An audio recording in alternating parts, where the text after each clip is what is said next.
O Senhor esteja convosco. Ele está no meio de nós. Anúncio do Evangelho de Jesus Cristo segundo São João, capítulo 6, versículos de 60 a 71. Glória a vós, Senhor. Muitos de seus discípulos, ouvindo-o, disseram: Essa palavra é dura. Quem pode escutá-la? Compreendendo que seus discípulos murmuravam por causa disso, Jesus lhes disse: Isto vos escandaliza? E quando virdes o Filho do Homem subir aonde estava antes? O Espírito é que vivifica, a carne para nada serve. As palavras que vos disse são espírito e vida. Alguns de vós, porém, não creem. Jesus sabia com efeito desde o princípio quais os que não criam e quem era aquele que o entregaria. E dizia: Por isso vos afirmei que ninguém pode vir a mim se isso não lhe for concedido pelo Pai. A partir daí, muitos dos seus discípulos voltaram atrás e não andavam mais com ele. Palavra da salvação. Glória a vós, Senhor.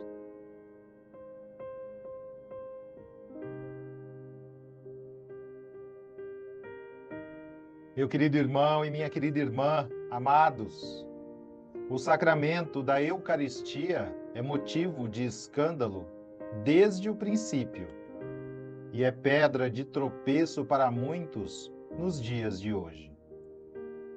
Disse Jesus: Quem come a minha carne e bebe o meu sangue tem a vida eterna, e eu o ressuscitarei no último dia.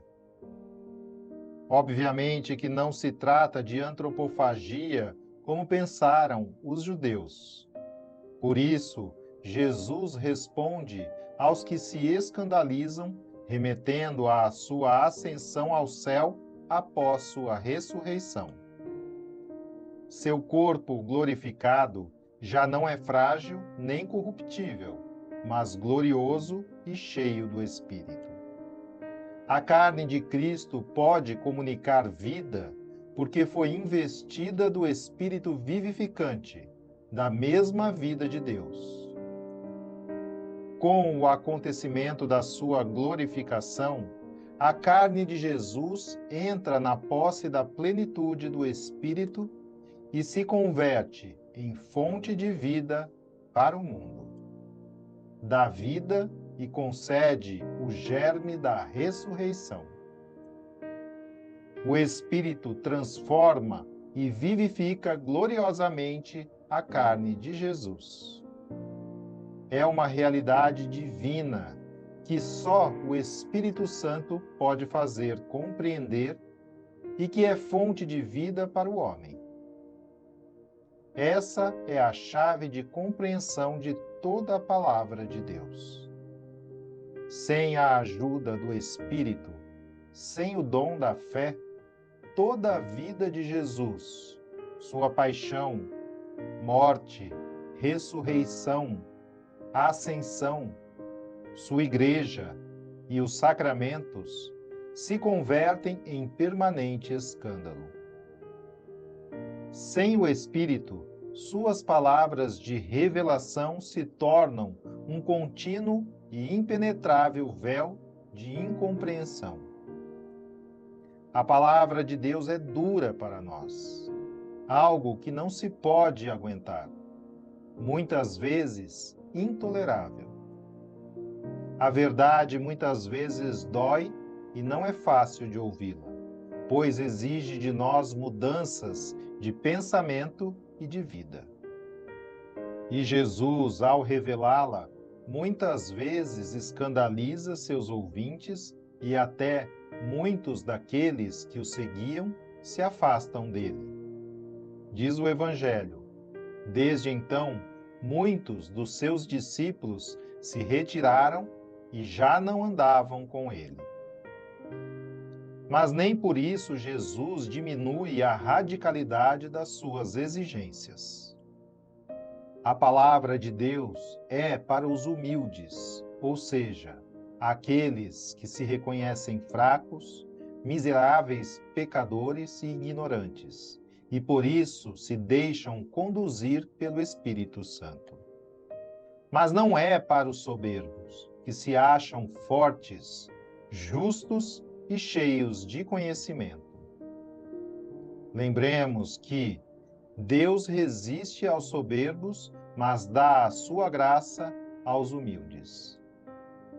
Nosso Senhor exige daqueles que o seguem que aceitem suas palavras por ser Ele quem as diz, mesmo que pareça incompreensível, como no caso do mistério eucarístico.